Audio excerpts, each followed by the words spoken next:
ಯೇಸು ತಮ್ಮ ತಾಯನ್ನು ಆಕೆಯ ಪಕ್ಕದಲ್ಲಿ ನಿಂತಿದ್ದ ತಮ್ಮ ಆಪ್ತ ಶಿಷ್ಯನನ್ನು ನೋಡಿ, ಅಮ್ಮ, ಇಗೋ ನಿನ್ನ ಮಗ ಎಂದರು.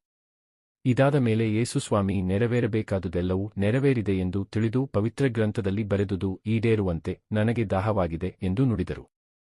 ಯೇಸು ಆ ಹುಳಿರಸವನ್ನು ಸೇವಿಸುತ್ತಲೇ ಎಲ್ಲಾ ನೆರವೇರಿತು ಎಂದು ನುಡಿದು ತಲೆಬಾಗಿ ತಮ್ಮ ಆತ್ಮವನ್ನು ಒಪ್ಪಿಸಿದರು.